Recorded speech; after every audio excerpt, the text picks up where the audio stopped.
Hello and welcome to another episode of Around the World in 7 days. Let's begin straight away with the international news of the week.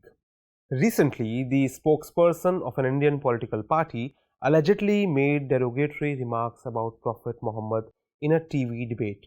This remark was strongly opposed and condemned in India, and action was demanded against that spokesperson. Internationally, too, those remarks sparked outrage, and especially the Arab countries strongly criticized the derogatory remarks, and some even asked India to apologize for the same.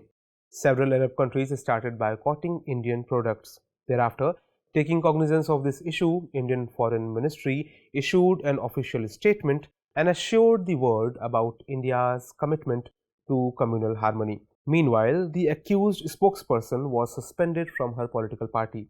This issue has multiple layers which touch upon diverse issues ranging from nexus of religion and politics on one hand and the intricacies of international relations on the other. In this episode, we deal with the latter, that is, what are the factors that compelled India to be lenient towards the Arab countries. It was argued that Indian government did not object to the criticisms and remarks made by the Arab countries. It was also being said that Indian government submitted to the pressure exerted by the Arab countries. But actually, it is not a simple matter of yielding to the pressure, but as pointed out earlier, it involves a nuanced understanding and concerns of India's economic relations and India's standing in the world. When the matter of derogatory remarks on Prophet Muhammad came to the fore, then various countries, including Qatar, Kuwait, Saudi Arabia, Bahrain, United Arab Emirates, and Iran, strongly objected to it. Several Arab countries even summoned Indian ambassadors. However, Qatar has made the harshest objection on this issue. Qatar even cancelled the dinner party which was scheduled to be hosted in the honor of the Vice President of India. Even after this unfaithful diplomatic incident, the government of India remained defensive on this issue. Why did the Indian government choose this posturing? We will discuss all these whys in today's story, but first of all, let us understand the history of relations between India and Arab countries.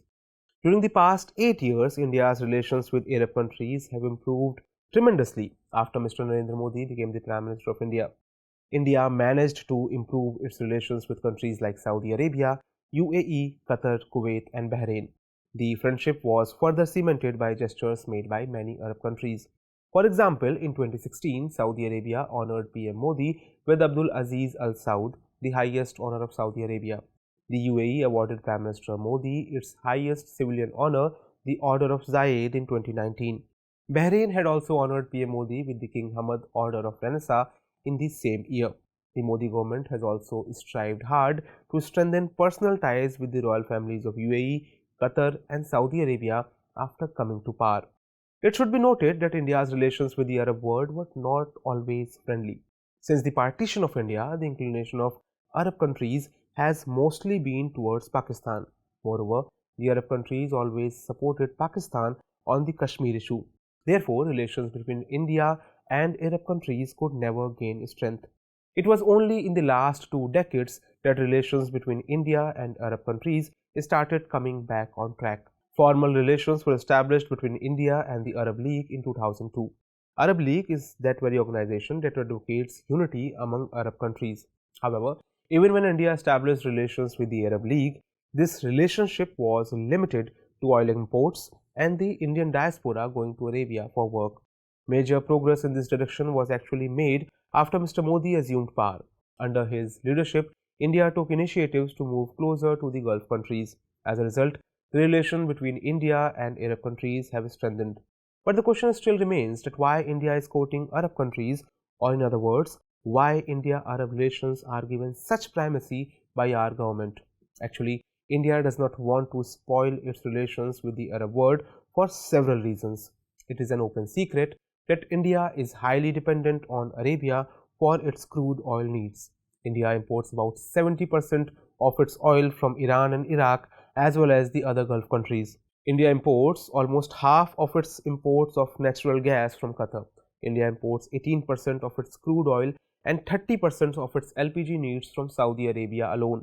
India is too much dependent on the Gulf countries in terms of trade. UAE and Saudi Arabia are respectively India's third and fourth largest trade partners. At present, half of India's total imports come from the member countries of Gulf Cooperation Council, a coalition of Gulf countries. These figures clearly show how strong and strategic are India's trade relations with these countries. Furthermore, about 9 million Indians work in Gulf countries. These millions of Indians earn billions of dollars from the Gulf countries and send it back to India. According to an estimate, about 55% of India's remittances come from Gulf countries. It means that Gulf countries are the source of more than half of the total money remitted by Indians working abroad. According to the World Bank, Indians settled abroad had sent about $87 billion to India in 2021. These foreign earnings are a major contributor to India's foreign exchange reserves. In such a scenario, when Arab countries expressed and communicated their displeasure to India, the Indian government took it very seriously. Had the Indian government not acted in time, India might have faced a problem not only on the trade front, but the remittances coming from Gulf countries would also have been affected badly. Moreover, it is not merely about the trade and remittances. The government of India is also responsible for the safety of Indians working in these countries. Had the Indian government not acted in time on the issue of derogatory remarks made on Prophet Muhammad, then not only the jobs of Indians working in Arab countries would have been at risk, but their safety would also have been a major concern for India. Hence, keeping all these factors in mind, the Indian government decided to proactively address the concerns raised by Arab countries. It should be remembered that India's relations with the Arab countries are not limited to trade. These relations are cultural and historical as well. Also, Indian citizens have succeeded in creating an identity for themselves in these countries after a lot of hard work. On a different note, India is known all over the world for its unity in diversity.